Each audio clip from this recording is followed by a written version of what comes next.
everyone and welcome back to the channel. Jovike here, and in today's video I will be sharing with you guys how to make this trendy and lovely asymmetric neckline gown with an ostrich feathers on the sleeve. As you can see, the lower part of this dress has two side strip while the upper part has just one side drape. Some people find it difficult to attach ostrich feathers to their dress or fabric. I will show you how to achieve that in this video, and also the asymmetric neckline. This very video is on how to make the upper part of this dress with the ostrich feather sleeve. Up next will be the down part tutorial video. You can use an elastic for your two sides draping, but after learning the technique I will teach you in this video, you will testify that the difference is clear. So if you are interested, keep watching and let's get started. Here with me is a pattern curve and ruler, a scissors, tape rule, marker, ostrich feathers, and 3 yards of a stretchy crepe. One side is kind of rough and you can use any stretchy fabric for yours.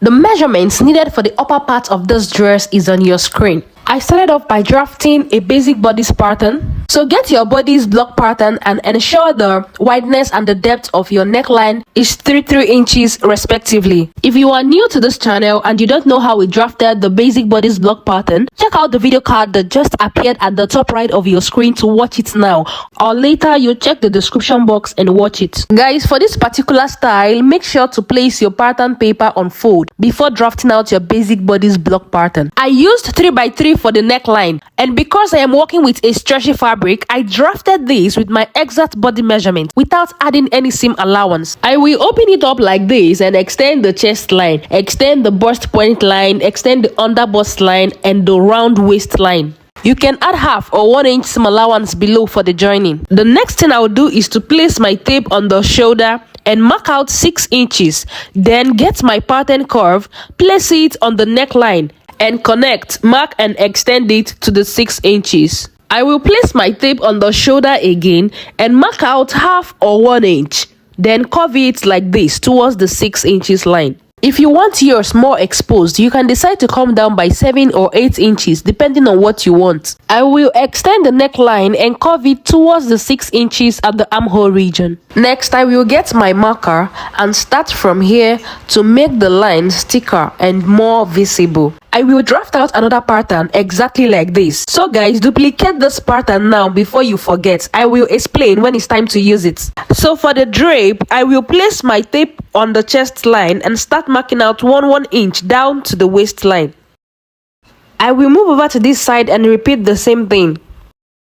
I will place my pattern ruler on the 1 inch marks and mark out straight lines like this for all the 1 inch marks. Guys, from the picture, you will notice that it was draped in a diagonal way and it's kind of pleated upwards, not straight. It wasn't giving me what I wanted, so I switched this pattern with the second one I drafted so that I will curve my lines upwards. Here, I'm cutting out the second pattern paper, and as you can see, it is exactly the same thing. Please do not be confused. Only 2 pattern papers. Do not go and draft 3. So these are my 2 patterns, exactly the same measurement and same neckline. Please, if you are confused, listen carefully. If you are drafting out with me, you are still on the right track. Even if you marked lines on your pattern paper, it doesn't change anything. Just switch it with the second one. This is my second pattern paper. Please ignore this princess dart lines. I used this paper to draft a princess dart bustier, but it's no longer useful. So I decided to use it as my duplicate because I was short of paper. You can actually use any paper as your duplicate. Just make sure the measurements and the neckline is exactly the same. So guys, to get the pleat exactly the way it is in this picture,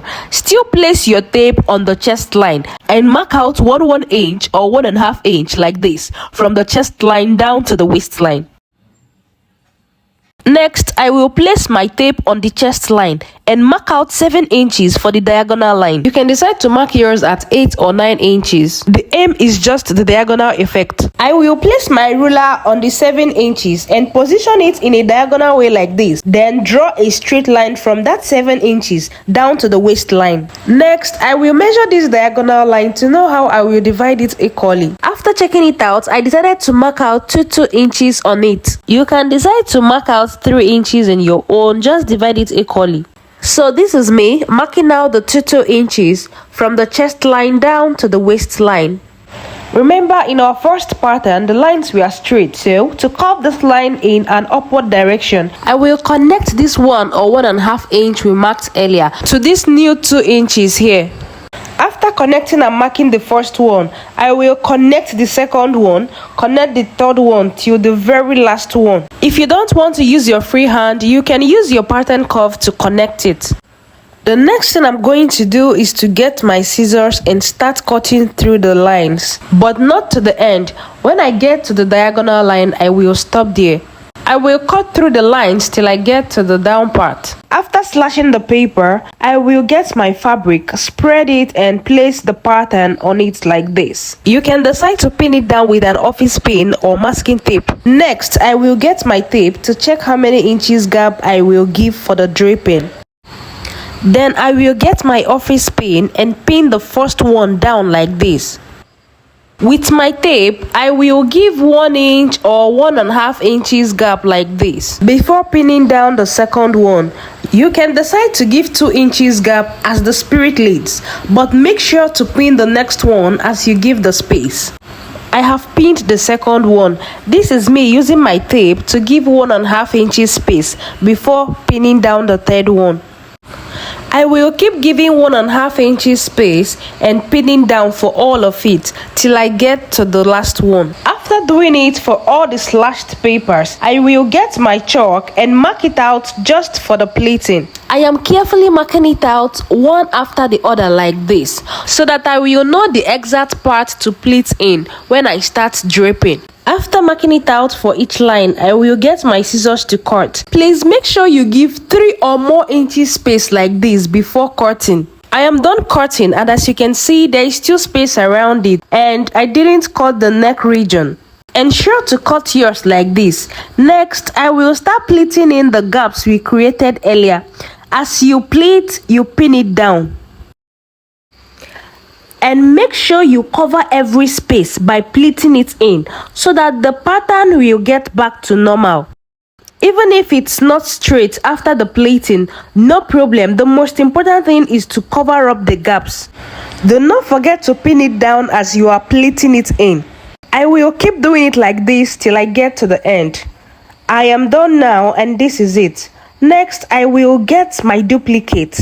The reason for this second pattern paper, it will help us get back our measurement after the whole pleating. So I'll place my duplicate on the pattern like this. If yours is shifting, use office pin to hold it down so that it won't alter the measurement. Next is to get my scissors. I will carefully start tracing it using the second pattern in order to get back the accurate measurement. I will now cut the neckline. I will first cut this side and then carefully cut through this other small region. I am done cutting, and this is what the front looks like. Next, I will start removing the pins and the papers. I will remove the duplicate because it has served the first purpose I drafted it for. I will take out the pin and remove this other pattern that we slashed. And as you can see, our drape is draping already. I will cut out what I will use in turning the front neckline that is facing. I will also duplicate this smaller one. I will take it aside and get my back basic bodice block pattern. Remember to check the description box for the video on how we drafted the basic bodice block pattern for both the front and the back. Here I am trying to close up the back dart and hold it with a masking tape.